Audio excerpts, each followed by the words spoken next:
Hi అందరికీ నమస్తే. మన ఛానల్ మన తెలుగింటి వంటలకు స్వాగతం.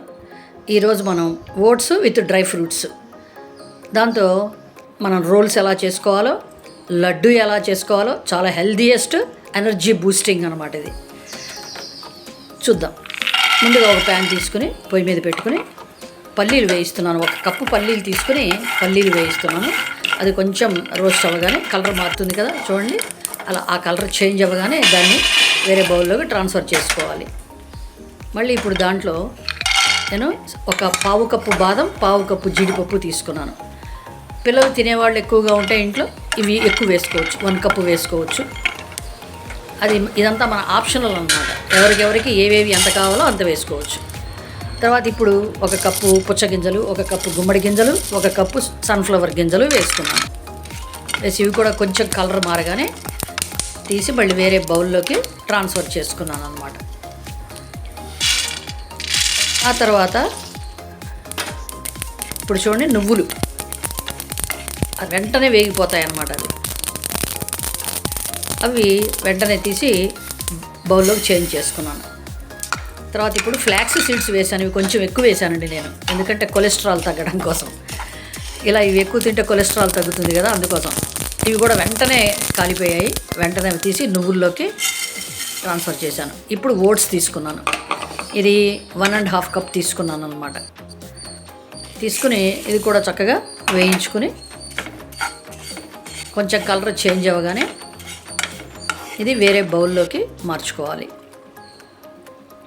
ఇప్పుడు ఒక్కొక్కటే మనం మిక్సీ పట్టుకుందాం. మరి ఆ మిక్సీ కూడా బారుకి పట్టేయకూడదు, జస్ట్ ఆన్ అండ్ ఆఫ్ అంతే.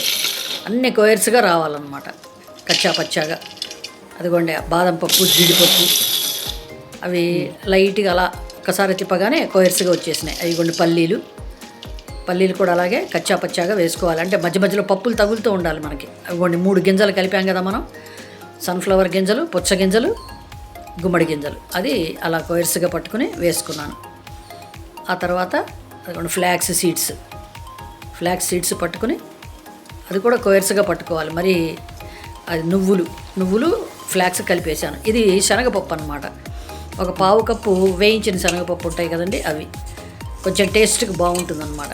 ఇవన్నీ కలిపేసుకుని ఇందాక నేను పట్టినటువంటి నువ్వులు, ఫ్లాక్స్ సీడ్స్ కలిపాను కదా, దాంట్లో కొంచెం విడిగా అట్టి పెట్టాను అనమాట. మొత్తం మిక్సీ వేయకుండా, అక్కడక్కడ పప్పులు తగులుతూ ఉంటే బాగుంటాయని. ఇప్పుడు లాస్ట్కి ఆ ఓట్స్ కూడా కచ్చా పచ్చాగా పట్టాను. ఇప్పుడు ఆ మొత్తం మిక్స్ చేసుకున్నాం కదా. ఇప్పుడు కొంచెం నెయ్యి వేసుకుని ప్యాన్లో ఆ బెల్లం, నా పౌడర్ మొత్తం నాకు 2 కప్పులు అయింది. బెల్లం 1 కప్పు వేసాను. అఫ్కోర్స్ 4 కప్పులు అయింది అనుకోండి, అయితే 2 కప్పులు తీసి పక్కన పెట్టేశాను తర్వాత చేసుకోవడానికి. మళ్ళీ ఇన్స్టెంట్గా ఒక 2 కప్పులు మాత్రమే తీసుకున్నాను. ఇప్పుడు ప్రస్తుతం 1 కప్పు బెల్లం వేసాను అనమాట. వేసి పాకమేం రావక్కర్లేదు, ఆ బెల్లం కొంచెం కరిగితే చాలు. దాంట్లో వేసి ఈ పౌడర్ అంతా, దాంట్లో మనం మిక్సీ పట్టుకున్న పౌడర్ అంతా ఉంది కదా, ఇది దాంట్లో వేసి కలిపేసేయటమే. చాలా సింపుల్ అండి. ఇప్పుడు కాస్త నెయ్యి వేసుకుందాం, ఎందుకంటే మంచి నెయ్యి గుమగుమలాడుతూ ఉంటుంది కదా, అందుకోసం. వేసుకోకపోయినా పర్వాలేదు, అది ఆప్షనల్ అన్నమాట. ఒకవేళ కొంచెం పిండి గట్టిగా ఉండి మీకు ఉండకు రాలేదనుకోండి, ఏం కంగారు పడద్దు. ఒక వాటర్ స్ప్రింకిల్ చేయండి చాలు. అలా స్ప్రింకిల్ చేస్తే ఆ బెల్లం ఉంది కదా అడుగున, చక్కగా కరిగిపోయి మీకు ఉండలు వచ్చేస్తాయి. చూడండి, క్షణాల్లో రెడీ అయిపోయింది కదా మన crunchy rolls and crunchy laddu ready. Like చేయండి, షేర్ చేయండి, సబ్స్క్రైబ్ చేయండి. Thank you for watching.